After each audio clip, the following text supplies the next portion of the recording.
saya merasa terhormat karena telah ketemuan seorang putri gitu, dari Pulau Dewata mau sowan ke rumah dalam atau di sana namanya Puri ya, enggak? Puri juga bisa, Gria juga bisa. Oh gitu. Kalau menurut leluhur tempat sini itu namanya adalah Kedaton Bradah. Gitu.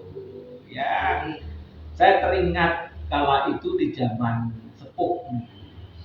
Kalau saya melihat seorang putri agamanya Jawi, kalau saya melihat ini agama Jawi, gitu ya, karena ternyata kita itu ini tidak bisa dipisahkan Jawa dan Bali, gitu ya. Memang dulu sebelum ada Republik ini, sebenarnya Bali itu juga merupakan Pulau Jawa, gitu ya. Bahkan disebut sebagai Brahwetan. Hanya dipisahkan oleh sungai yang namanya Sungai Sri Tanjung atau sekarang dikenal dengan Selat Bali. Ya, panjang ceritanya. Ya. Nah, dalam itu merasa senang bahwa sebenarnya di dekade zaman sekarang ini kita harus bertumpu kepada seorang wanita. Apapun yang terjadi, wanita itu harapan bangsa. Ya, kalau dulu di zaman sepuh dulu, di zaman Melwatikta atau Majapahit, itu penghormatan utama adalah seorang ratu. Ya, kita lupa bahwa Nuswantara pernah jaya di masa zaman Melwatikta hanya berbicara tentang Hayam Wuruknya atau Gajah Madanya, tapi lupa bahwa Hayam Wuruk itu punya ibu, namanya Ibu Tribhuwana, dan bahkan ada tokoh yang sangat kuat, sangat bersahaja sekali, yaitu Ibu Gagatri. Nah, di zaman peradaban sepuh dulu, seorang wanita atau seorang pemangku ratu, ya, kala itu dihormati sebagai Ibu Suri, Ibu Tolaga. Jadi saya sangat berteman sekali Bunda sempat sembahyang bekti di Padepokan Bradah ini. Ya, itulah makanya seorang wanita itu dikatakan perempuan. Perempuan itu punya makna empu atau pengempon. Jadi seorang wanita itu betul-betul diharapkan sebagai hambengku bumi untuk mengku ibu pertiwi. Jadi satu, wanita itu harus pandai memasak, ya, karena di dalam keahlian memasak itu di sana wanita diharapkan untuk meramu. Jadi rempah-rempah itu diramu sedemikian rupa agar menjadi kekuatan batin atau pangopo jiwa atau pangkoropo. Jadi kekuatan batin dan kekuatan lahir. Disitulah sebenarnya darah kita itu akan menjadi darah yang pilih, enggak. Makanya seorang wanita dikatakan perempuan, ya, dikata perempuan, dikata empu, perempuan yang punya kelebihan. Dan memang kalau kita bicara tentang rupa, sebenarnya kalau kita pikir dengan kecerdasan kita bahwa saat kita puja bakti yang namanya manembah, nem itu nem toake, manembah kepada juang, sang juang, gitu. Jadi manembah kepada sang juang itu dengan puja sesanti pujinya, sehingga dari api yang begitu harum disebut sebagai dahono uho. Jadi tadi Bunda membakar dupa ya, atau sodo harum itu, setelah dibakar itu digambarkan sebagai satu perlambang dari dahono uho, api yang mempunyai peradaban indah. Sehingga dari sesanti pujinya diantar sampai ke langit sabit. Apalagi yang yang atur sesanti puji itu kaum putri gitu ya. Om Swastiastu. Om Swastiastu. Ya, sangat bersyukur pengharu sudah bisa nyampe di tempat ini yang begitu sejuk, damai. Tadi Romo menyebut yang namanya Dewi Gayatri. Bunda sekarang ingin Romo menjelaskan siapakah itu Dewi Gayatri. Oh, Ibu makanya Gayatri, Ibu Gayatri ya. Jadi penjelasannya Romo. Memang mantra utama dalam perjalanan sepuh sejak zaman Kertayuga dulu itu dari Weda Sepuh ya, kitab yang tersepuh di Belantara Pendulu Alam Semesta Raya ini itu cuma dikategorikan dua, yaitu mantra Gayatri dan mantra Hyang Mengapa Gayatri? Ya, karena Gayatri itu mantra atau yang mendapatkan karok dari perenungan kawasitan gitu ya, atau Gandharu yang punya sifat wahyu para Brahmana dulu untuk membabarkan tentang ilmu pengetahuan yang sifatnya sebagai penyatuan tiga alam. Jadi zaman dulu kita yakini ada tiga alam, alam pur, waswa, alam halus, alam dunia nyata, dan alam kadiwata. Nah, ini ketiga unsur ini harus disatukan dalam mantra Gayatri.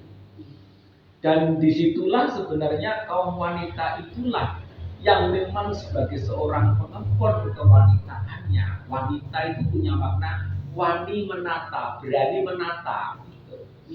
Nah, tiga alam ini dipersatukan dengan mantra yang sangat indah, yaitu mantra Gayatri. Nah, dalam peradaban besar di Nuswantara itu kita tahu bahwa kita pernah menjadi satu mesusuar dunia. Bahkan Wilwatika Majapahit itu besarnya hampir 3/4 dunia. Gitu. Jadi disitulah sebenarnya kita sudah mencapai kejayaan karena mantra yang begitu sangat sakti, gitu ya, atau taksunya sangat kuat.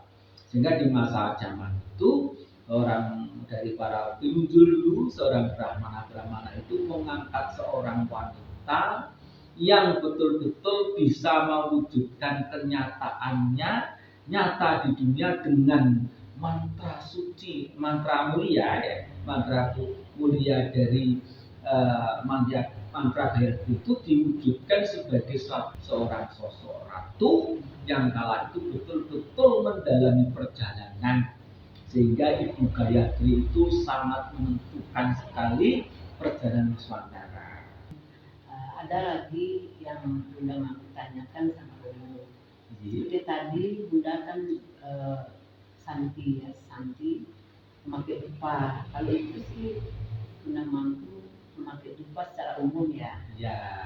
Mohon penjelasan Romo, apa tujuannya memakai dupa, dan tolong juga jelaskan dupa apa yang baik untuk persembahan leluhur, untuk persembahan itu sambil dan yang lain-lainnya.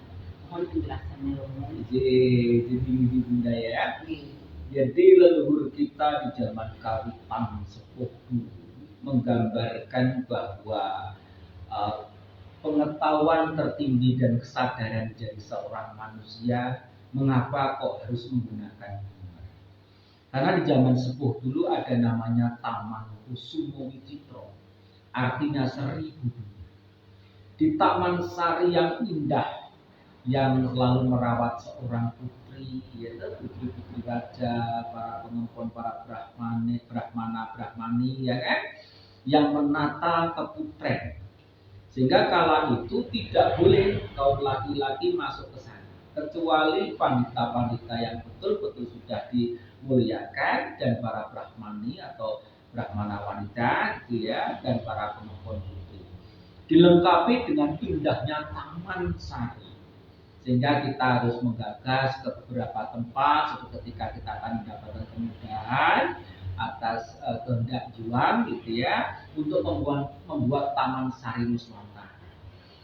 Taman Sari Nuswantara itu digambarkan 1000 bunga, namanya Kusumo Wicitro. Itulah trah ngaluhur kita. Kita turun rah dari trah ngaluhur kan Sosro Puspito, trah ngaluhur kan harumnya bagikan 1000 bunga.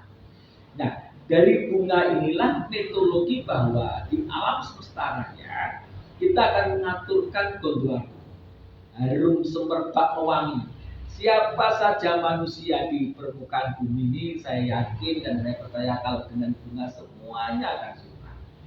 Itu bukti nyata bahwa hubungan dengan Sang Hyang Widi, dengan para leluhur kita, dengan para kadewatan Hyang sana menggunakan istilah sesuatu yang paling indah di dunia. Digambarkan Palupining Puspito, artinya bunga yang begitu sangat harum, menyentuh hati yang sangat halus. Itu namanya Palupining Puspito. Jadi kita kalau mengaturkan panembahan atau sembah Hyang, sarana utamanya harus bunga. Nah, taman sari yang indah itu berwarna-warna. Ada yang bunga merah, bunga kuning, bunga putih, bunga hijau, bunga ungu, dan semuanya tampak indah. Berarti leluhur kita itu sudah menunjukkan panorama bahwa di Nusantara ini ada suatu suku-suku bangsa, gitu ya, yang berbeda-beda. Namun beliau-beliau suku bangsa itu atau suku-suku itu begitu indah, digambarkan bunga-bunga. Nah, kemudian oleh beliau Bu Prapanca dikatakan sebagai mitologi untuk mempersatukan Sang Hyang Siwa Buddha di zaman Lewaktika itu dengan istilah Bhinneka Tunggal Ika Tadanya Dharma Mangrowa. Ini berbeda-beda. Itu tidak ada kepribadian yang berubah. Artinya bunga yang indah di Taman Sari Nusantara berwarna-warna, berpanorama indahnya, ya, tampak malah semakin indah. Jadi kebersamaan dengan keberbedaan itu bukan suatu hambatan, tapi perbedaan itu adalah satu warna-warna yang indah digambarkan Taman Sari Nusantara.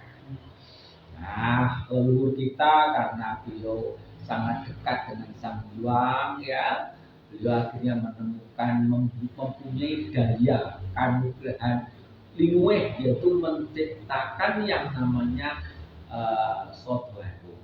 Soto harum itu kalau sekarang disebut dupa.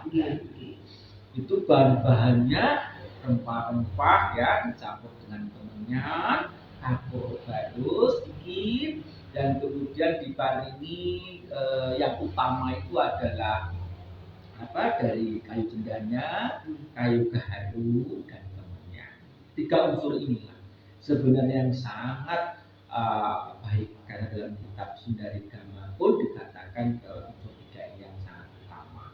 Itu yang leluhur ini sebetulnya dupa yang bahannya dari apa ya, mohon penjelasannya.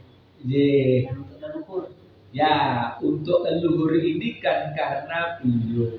Jadi ini konsep gama kita turun-temurun itu bahwa semua peradaban kehidupan manusia itu hanya manusialah yang bisa menyempurnakan. Sehingga leluhur kita dulu begitu sangat dalam menjalani perjalanan karma, sehingga beliau mengerti akan kejadian saat mulai dari indung telur, ya, dari kaum putri sampai kaum laki itu, sampai punya anak pinak, sampai nanti pulang ke alam amurit acintya, itu juga manusia sendiri. Beliau yang terpanggil jiwanya sudah masuk ke alam paswitan, beliau disimbolkan sebagai sifat memanunggalnya antara manusia dan alam kadewatan. Oleh sebab itulah, karena beliau sangat paham, makanya rempah-rempah itu merupakan satu bukti nyata untuk membangun jiwa dan membangun raga. Karena secara besar di Nusantara kita dulu itu menghasilkan rempah-rempah dan harus dikirim ke berbagai penjuru dunia. Sehingga tadi Bunda matur bahwa untuk leluhur itu apa, gitu ya. Untuk leluhur itu paling bagus jadi dupa kemenyan, ya, untuk Sang Hyang Widi. Ya, untuk leluhur dulu, ya. Iya. Ya, itu untuk dupa kemenyan, ya, tradisi sepuh di Jawa dulu, ya. Kemudian dicampur dengan rempah-rempah, diparingi sedikit kapur barus. Karena kapur barus itu atau barus itu dulu untuk Bunda. Untuk apa namanya? Untuk simbol keabadian. Tapi kalau di Jawa itu alamnya abadi. Hum wilahing sekaring bawono langgeng. Bahwa dunia itu langgeng. Tidak ada hancur kalau konsep kita ya. Makanya dikatakan memayu hayuri bawono. Artinya mempercantik dunia yang sudah cantik. Nah, sedangkan untuk yang alam kadewatan atau yang para bidara-bidari itu seyogyanya menggunakan harum cendana yang asli, yang harum ya, agar karena Bondo Harum Cendana itu dulu ada wangsa Nuswantara namanya wangsa Samboja Candana Nuswantara, yang dimuliakan adalah Kamboja. Kamboja Cendana yang kita kenal sekarang banyak di Bali ya, mau juga nanti beberapa rumah sebagai simbol kemuliaan. Ada lagi Romo yang Bunda tanyakan. Kalau tadi kan tentang berkumpul, tidak bertari-tari. Nah sekarang mungkin ya dengan Pak juga bisa mengantarkan roh-roh yang sudah meninggal, melancarkan jalannya roh yang sudah meninggal ke alam sana. Apa ada dupanya itu Romo? Ya, tadi saya matur bahwa tadi dengan dupa cendana dia akan pulang ke Amboing Ajintia, beliau diantar dengan harumnya Bondo Harum itu dari bunga, dari apa namanya, dari kayu cendana. Jadi untuk mengantarkan, kalau leluhur kita bukan roh ya, karena bahasa leluhur kita itu adalah sukma-sukma yang masih belum bisa kundur, itu diantar ke alam Amboing Ajintia yang tak terbayangkan gitu ya kebesaran beliau. Tapi kalau mitologi Jawa itu disebut sebagai alam paswitan. Kita akan kembali suwito kepada Sang Hyang Dihun. Ya. Romo, tadi Bunda sangat senang sekali mendengar penjelasan tentang bunga. Ya. Bunga itu adalah sangat indah apalagi untuk seorang wanita.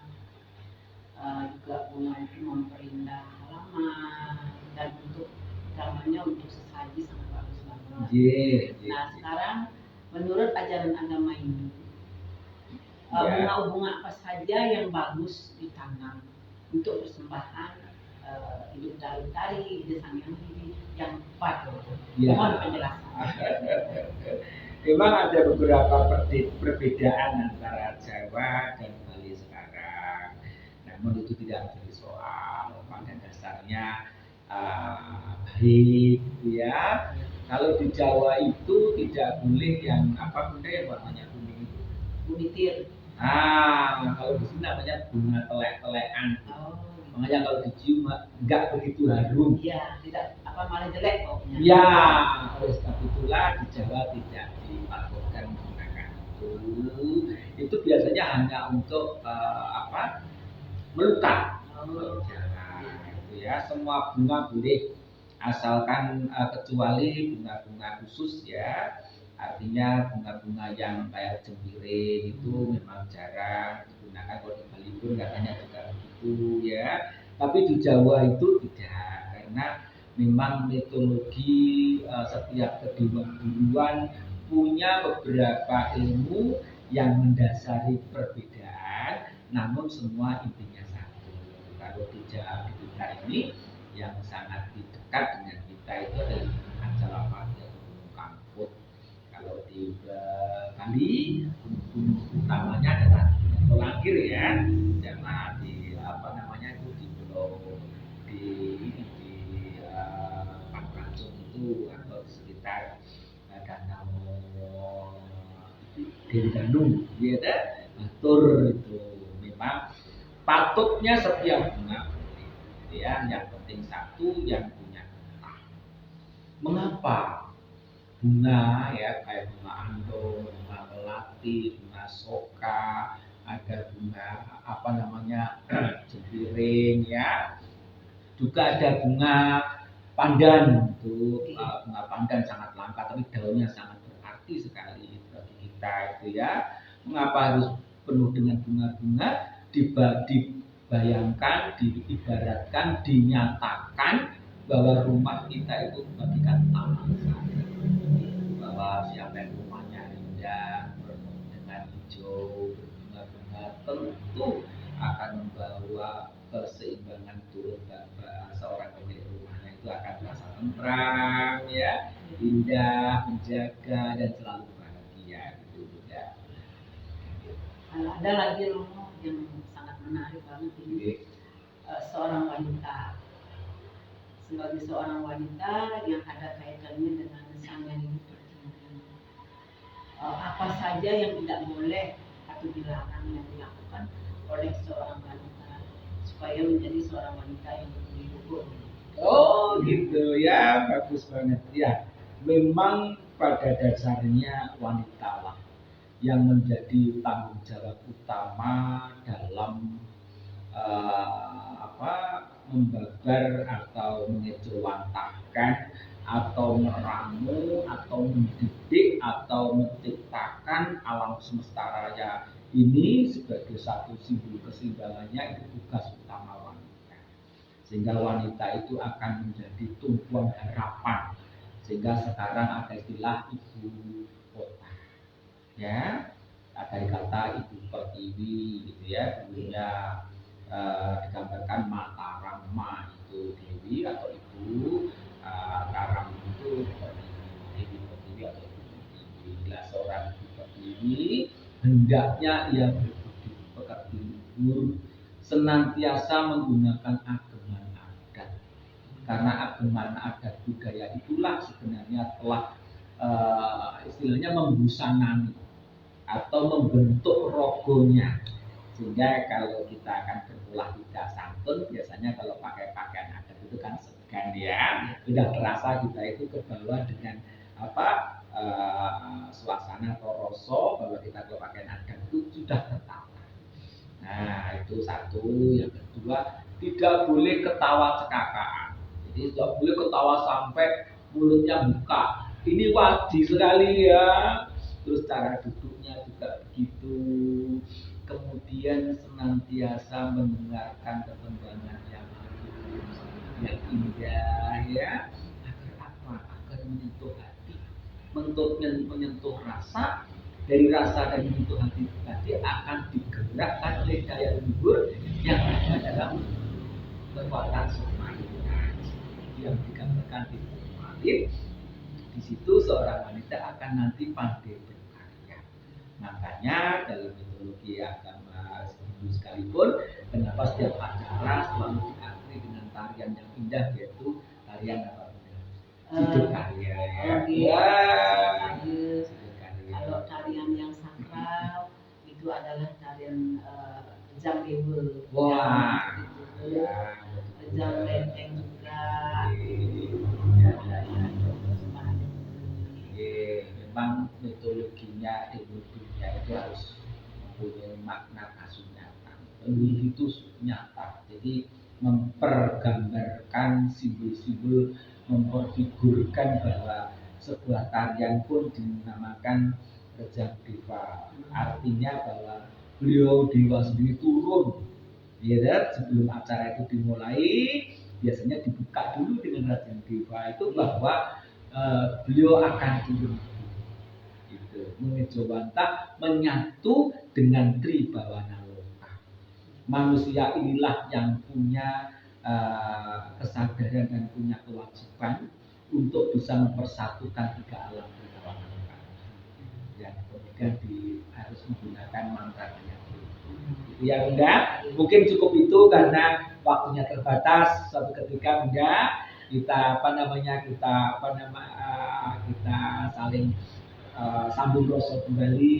Semoga kita terjalin dari berbagai putra-putra bangsa di berbagai Nusantara, agar tali rasa Jolo Sutro itu terus merangkai dari Sabang sampai Merauke. Itu kita waktukan kepada pemirsa. Matur kuning malibun, salam santun untuk Nusantara. Om Santi Santi Santi Om Rahayu. Terima kasih Romo.